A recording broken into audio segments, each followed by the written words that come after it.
Hi there, welcome to the Wholehearted Business Show. This week on the show, I'm talking to the lovely Meg Calvin. She is a marketing coach for business owners and she will help you write, market, and sell your Amazon best-selling book. If you've ever thought about writing a book in your coaching business, then this is going to be the episode of the show for you. Let's dive in. Welcome, Meg, to the Wholehearted Business Show. I'm so excited to have you on. I know we were just saying before we got started, I'm really excited to talk about this topic about writing books and Amazon, but I'm not going to go too far. I'm going to let you introduce yourself and tell our listeners and viewers a bit about you and your work. Okay, awesome. I so appreciate the value of your coaching business that you're focused on the whole person, not only their income, but also or their business strategies, but also their personal lives and the health of their soul and the health of their friendships. And I am so excited to be here. Oh, thank you. I am, yes, you're so welcome. I am a writing and marketing coach, so I help writers do the deep spiritual work to write, market, and sell their Amazon best-selling books on Kindle, paperback, and Audible. I launched my coaching business in 2020, January, and went full time with it August of 21. And before that, I was in the nonprofit world, and I studied pastoral care and I studied writing curriculum.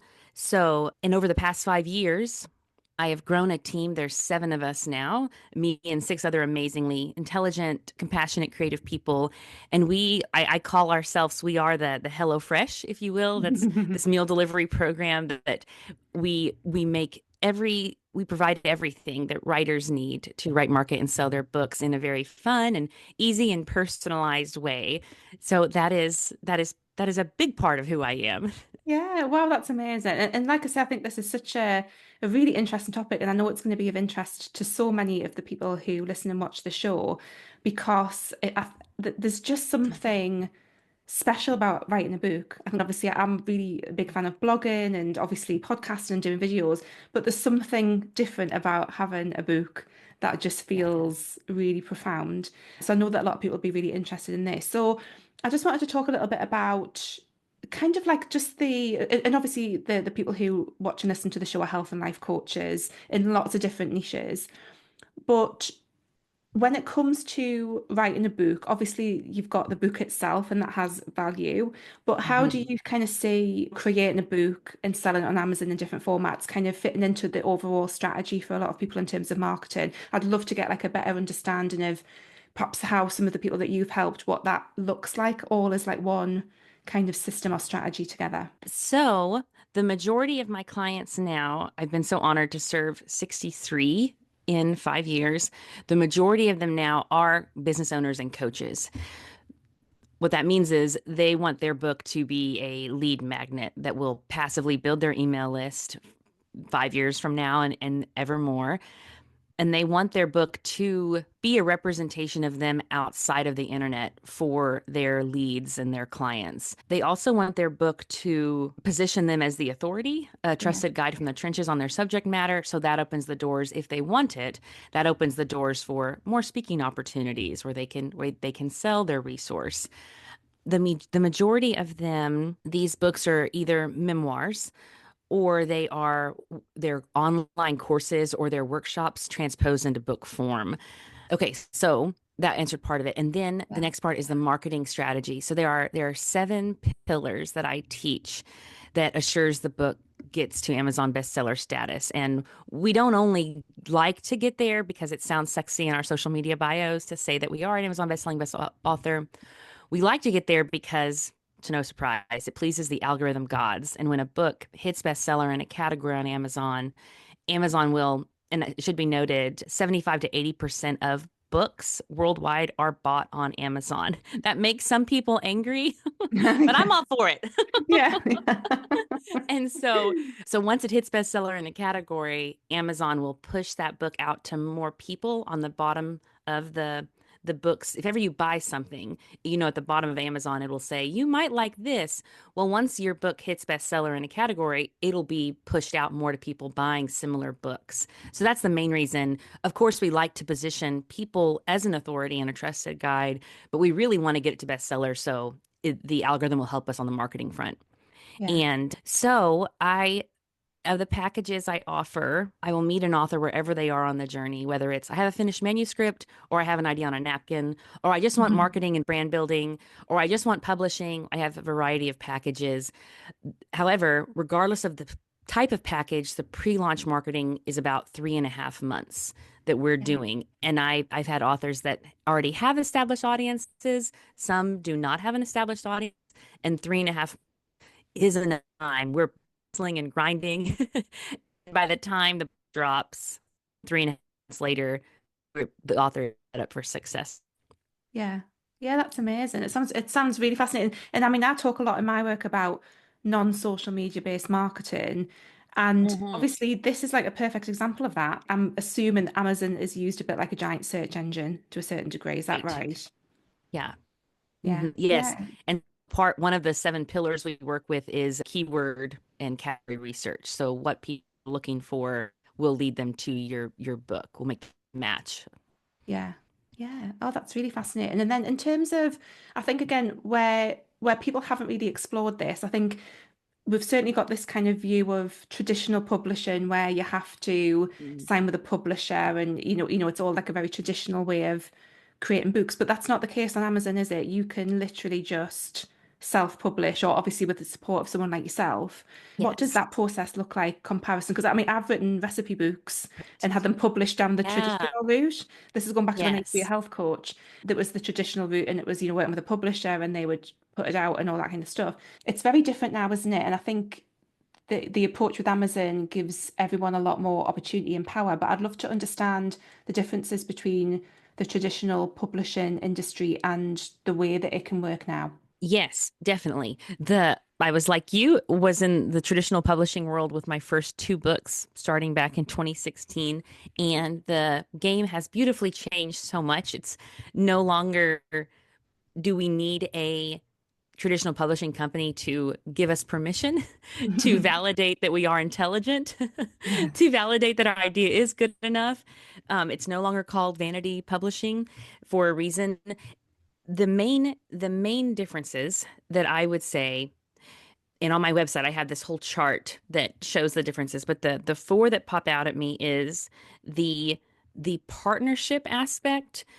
When Amazon first started their self-publishing, sometimes it was not very professional looking. They were figuring things out, and so sometimes the fonts would mix match. The lines of text would be crooked on the page, and that was years, like more than a decade ago. Things now look so professional, especially when you work with a team like mine. So the partnership aspect is with a publisher. From my experience with traditional Mhm. publishing companies, it wasn't a true partnership that I could pick my cover, that I could pick the font, that I Right. could pick the flourishings at the top of each page or other funky things in the margins. Those things weren't partnerships. The second big difference is royalties. The Yeah. average traditional publishing company is going to be around 6 to 14% of royalties to author, whereas with Amazon, you can do 40 to 70% royalties goes back to the author. And that big difference is there because are you printing? Is there color? Is it a paperback? Is it a hardback? Or does your book just live on Amazon or does it live elsewhere? Those sort of things. So the Yeah. royalties are another massive difference. The other difference is, at least from with my company working with me instead of traditional publishing company, is traditional publishing companies want you to, most of the time, already be an established author who knows who has an audience, who has an Yeah. established brand, who is an expert at marketing, because they're the majority will not help you in that. Whereas my forte, my area of genius on my team is the brand building marketing aspect and also the deep subconscious or spiritual blocking that authors come to me with. Yeah. So I get to make the author a marketing expert by the time our partnership is done. And then the last biggest difference is with traditional publishing companies, you can't control your drop day. And that's massive when you're playing the game that I play, which is pre-launch marketing, not pre-order marketing. With pre-launch marketing, you're building momentum and hype just for 24 hours, and you want to get a certain number in 24 hours. So you couldn't play my game and work with the traditional publishing company because they won't guarantee when your book comes out, which is for the majority of authors. There are a few exceptions, of course, the Yeah. those that are already really established celebrities. This doesn't apply to them. But so yeah, those are the four main differences. Yes. Yeah. And now with the team I work with, the cover artist and the literary service provider and the audiobook editors, we are pushing out things that are professional quality because we are professionals. And I'm so Yeah. thankful for my time working with traditional publishing companies because when I learned so much, obviously, when I first started my business model was in 2020, I will help you write your work of nonfiction, build your brand, and then submit queries to publishing companies. So I Yeah. did that until 2023 and I learned so much and now I get to share it with my clients. Yeah, that's amazing. That's really, really interesting. And I know that just as another thing as well is I think a lot of people have got that view of Amazon publishing is it's Kindle and I'm assuming obviously it is, but you can actually get your books printed, can't you? So you can actually get like in your hand actual books through Amazon. Is that right? Oh, definitely. Yeah. 100%. Yeah. Yep. Yeah. Paperback or hardback. Yes. And if Yeah. you have the right team, they can look even more beautiful than things traditional publishing companies Yes. are putting out. Yeah, it is just an amazing potential tool that coaches can use for their marketing. I know you mentioned there as well about the blocks that authors can have. What kind of blocks do you tend to work with people around? What stops people doing something like this in your experience? What kind of holds people back? Hmm. It never is a lack of talent or a lack of a good idea with the people I work with. I'm sure there are some bad ideas out there. I've just never run into them. The people, because I'm an amazing marketer, so the people I attract to work with, they're people of integrity and Mhm. they're service oriented. They're writing to help people. And so it's never a lack of talent or a lack of a good idea. Their idea is always based on helping others. So the main blocks I see are about money. There's a subconscious story running that their gifts aren't worth monetizing, Yeah, that it would be greedy and egotistical or materialistic of them to want to monetize their business, their coaching abilities, their communicating abilities. So that's a block. yeah, Another block is they have turned off their ability throughout the day to be mindful and to be touched by things. They're most likely operating out of survival and lack, which we hmm all have those seasons of life. And hmm when we're in those seasons, it's impossible to be touched by the muse, if you will. We can't just show yeah, up to the keys and all of a sudden be inspired. It's this the getting back into practice of being mindful, getting out of survival and lack mode on a daily basis. So that's another block. yeah, And what's also a part of that block is they have forgotten or they never knew how to ask and receive help and nurturing. And those are connected. And a lot of yeah, go-getter overachievers go through seasons where they struggle with that, and that affects the writing process. Because if you can't receive help, if you can't receive nurturing, hmm you can't receive the muse or whatever you want to call that the book idea. What you can't hear the book talking to you. yeah, yeah. Yeah, I was going to say as well, just what jumped into my head there is I think that writing's often seen as being quite a solitary activity, but you're kind of suggesting and saying that it doesn't have to be. Is that right? What does that tend to look like for people? Yes, every author that I serve has different blocks and different needs, and I love providing a template. We're designing. I'm basically I serve one of the ways I serve is those tabletop topic discussion cards where you break the ice in conversation.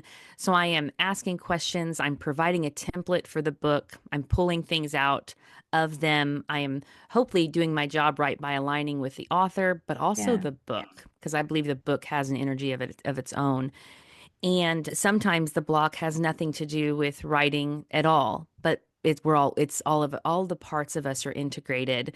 Another block that's coming to me that's common is the author is at an impasse with the book. The book wants to say something that the author is afraid to say, Yeah, yeah, and that they are afraid they will lose respect, love, a sense of belonging from a guardian, a parent, a pastor, someone, their tribe. do you find that people struggle as well potentially with, I know that a lot of the clients that I work with sometimes struggle to own the label of being an expert in something. And I feel like writing a book is pretty much one of the biggest ways that you can say, hey, I'm an expert in this thing, or, this is something I really know my stuff around. Has that come up for you before as well? That kind of the fear or the reluctance to really own their knowledge and their skills and actually being able to convert that into a book. Yes. Yes, definitely. And I remember being there myself with my first book. It had mindfulness exercises in it. And there was a part of me that felt I can't write this book. I need to I need to do doctoral work around neuroscience before I can teach mindfulness exercises. Yeah, yeah, So, which is so as I was said, I worked in the nonprofit world 15 years. I had gone on to grad school. The exercises I led, mindfulness-based exercises I led, had led to fruit being born in people's lives. And so, but yes, that fear was there that I'm not an expert. yeah, And so yes, that is very, very, very common. And I think that's very, I feel like you will definitely echo this. I feel like that's very healthy. And yeah. I hope that even 20 years from now, there's still a part of me that feels I have more to learn. I haven't arrived yet. And at the same time, I am confident that I can answer the call of how I've been called to serve and help people and in this specific way. And the authors I serve, they tend to all be wired very similarly, that they never arrived and they're humble, but they're also confident at the same time. I guess what it reinforces is that you don't actually have to feel that you know everything to be able to sit down and write a book, that you don't have to be at that position. It's actually not a bad thing to still have that growth space. One thing that was super helpful for me and the people that I serve is the metaphor that if you were on a boat and you saw someone drowning, would you throw them the life jacket off the boat? And of course, everyone I work with says, yes, I would. Yeah. And so let us be empowered. I am a very spiritual person, so I will use the word God. Let us answer how God has called us to serve or Yeah. source universe and be bold and say, my book, I believe that this book that is divinely inspired is a life jacket, and I'm going to throw it to you Yeah. off the boat. And so coming at it from that place and trusting that the people we're called to serve, they will feel our frequency, they'll feel our motivation, and they will feel, oh, this person does want to help me. And if they don't feel that way, they're not our niche, they're not our target market, and we're not for them. And Yeah. that's totally fine. Yeah. Yeah, no, that makes total sense. I think that's such a good way to look at it. And it kind of, again, another thing that I often say to some of my clients is when we feel really stuck, it is getting into that place of being of service to people and helping Mhm. people. And sometimes that's the thing that kind of gets us out of ourselves, if you like, or gets us out of our own way a lot of the time if we can focus on Yes. that service. So when it comes to people, like let's say you're a coach and you've decided, okay, so I think I want to write a book. What's the kind of process look like in terms of deciding on a topic? Because I suppose for some people who have like quite narrow niches, it might be fairly obvious what they want to write about. I know you also mentioned memoirs there a little bit as well. But do you have any advice for someone who might be sitting down and thinking, okay, like I really think I'd love to do this, but I've got no idea where to start with an idea. Have you got any tips for people around that? Oh my gosh, I'm so excited you asked. I have, I'll give to you this 20-minute video, and it's a the printable action sheet because we're Brilliant. coaches and we use Yeah. words like action sheet. And the video takes authors through 5 questions. And I'm so proud and so excited that everyone who has taken this questionnaire, by the end of it, they know their what book idea they want to write about first. They know the Yeah, theme. yeah. So I will give you that to share. Amazing. Amazing. We'll put the link in the description for everyone to be able to access that. That's brilliant. So you've got a full process around coming up with the idea. And then what would be the next step in someone's journey? I know obviously that you offer like is it, am I right in thinking like a done for you kind of service in terms of taking people through the steps? But what kind of steps would you take them through step by step if they were thinking about, yeah, I want to make this book a reality?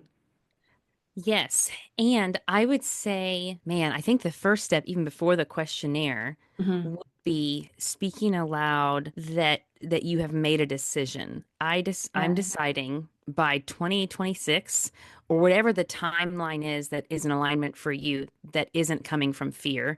It Yeah. is, it's coming from a conscious choice of taking radical responsibility. Speak aloud. I'm deciding today book, I see you, I love you, I hear you. I'm going to write you before February of 2026. And that would be the first step and then go into the questionnaire. Knowing that once the book, and this might sound kind of woo-woo, but I'm totally Oh, owning we're it. all woo here. It's fine. once once any idea, whether it's a painting or a piece of choreography or a book, the once the book idea knows that you trust it and you believe in it, the volume is going to increase dramatically and it'll start telling you a lot more about what it wants to say. So that's the first step is making that speaking aloud your decision. You're making a commitment. And so, okay, and then after you take the questionnaire, I have courses. And so I have a $47, I'm in the States, so Yeah. dollars. However, I've been so blessed to serve clients from all over, which is so exciting. Yay, internet. But Yeah. so I have $47 courses on outline made easy memoir, outline made easy nonfiction.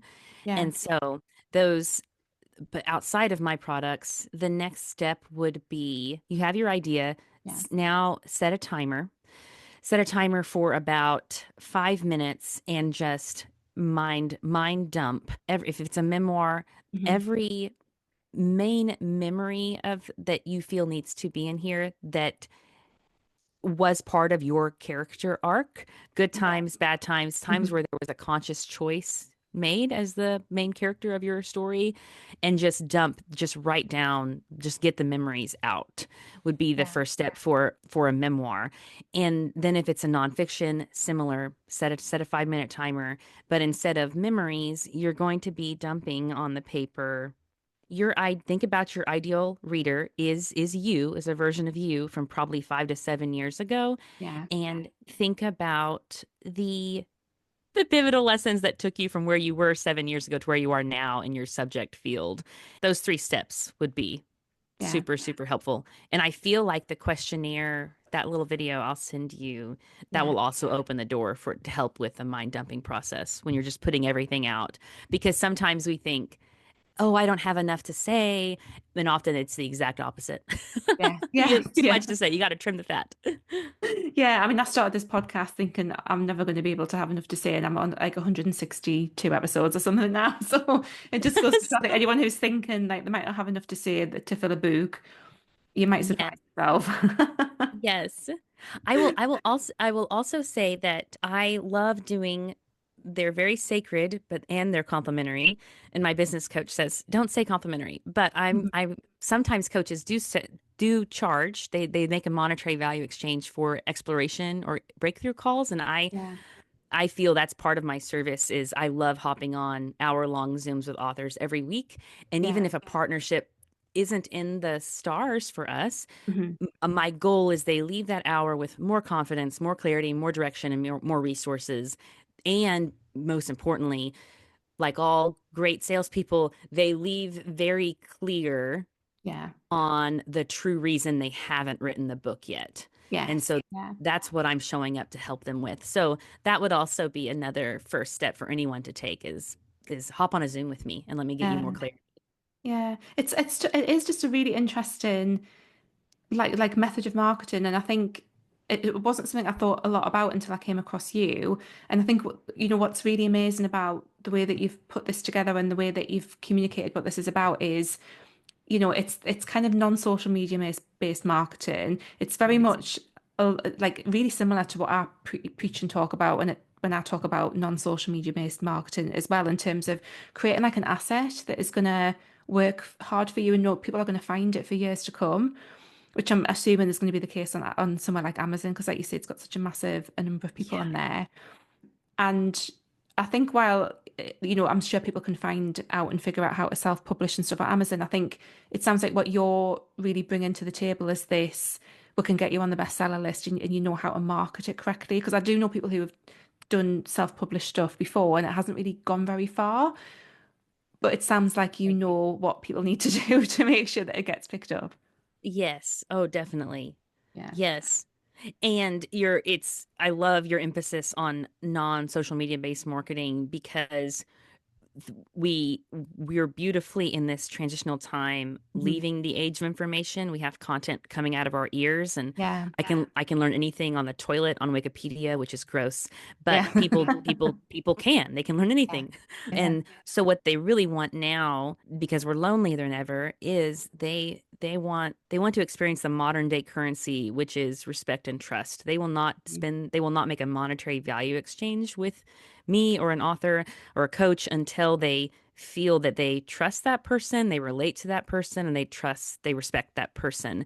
And Yeah. so they want to have a connection with them that is human, that, Yeah. like you said, exists outside of the internet and the book being in their bedside table, or the book, your face, if your face is on the book, that being on their coffee table, it's that little touch point of I have a I have a relationship with Laura. I Yeah. respect her, I trust her, and anytime I have a question that comes up, I'm not going to go to the internet anymore. I'm gonna go over to Laura's website. I'm gonna go to her podcast and see, has she done a podcast about this question I have? And like I say, I think for a lot of people who are starting to move away from social media and aren't finding it very satisfying, it's a whole other method of marketing that they could explore. There's just one final question I wanted to ask a Okay. little bit, just Yeah. just out of interest. It's the time required to write something. I think Yeah. that's maybe a barrier for a lot of people, is the thought of having to sit down for like months and months on end. How long does it take, generally speaking, in your experience, for someone to write a book? And from I suppose from writing to actually getting published, what's that time frame often look like? Yes. If someone has 6 hours a week to write, they can be a 6 month package with me, and Yeah, that's write, market, sell it. If they have about 2 hours a week to write, that'll be a year, and yeah, that year includes everything in the writing, marketing, publishing, selling process. yeah, So, and then I'm very, very, very, very dedicated to being flexible, pivoting and adjusting with the author when life happens, whether that is a car yeah, accident, a father dying, COVID. I had to teach my kids at home. I had an author during that yeah, time. And so again, this goes back to the most important step is speaking aloud your commitment to the book. And so no matter rain or shine, it's done. You're committed yeah, to serving others with that book. And so I will be, as you know, as a coach, helping my clients pivot when they yeah, need to, and to yeah. honor their promises to themselves. So yeah, but that is the time frame. Yeah. No, it's good to know, because like I say, I think it's one of those kind of open-ended like questions that people probably wonder about, thinking, is this like a massive, do I not need to be sat writing back to back all day long? It's those kind of things that easily make yourself put it off, when actually it's a lot more doable than you might have ordinarily thought. But yeah, it's really, really interesting. So I'll put the links in the description to where people can find you. But do you want to quickly mention your website address and your social media handles as well? And then people can go off and connect with you online. Yes, definitely. I'd love to hang out with them at Instagram at Hey Meg Calvin. And then my website is megcalvin.com. And then I'll send you the link for they can enjoy the 5 questions to know what book to write. Perfect. Yeah, no, I think that's brilliant. I think that's a really good starting point for everyone, isn't it? To figure out what kind of book they would want to create. But thank you so much for being a guest on the show. It's been really, really interesting talking about all of this. I'm sure it's given lots of people lots of ideas about potentially exploring this method of marketing, and also not just that method of marketing, but I think there's something about, as you've said repeatedly, and one of the things I've really loved about what you've said is that your book has its own energy.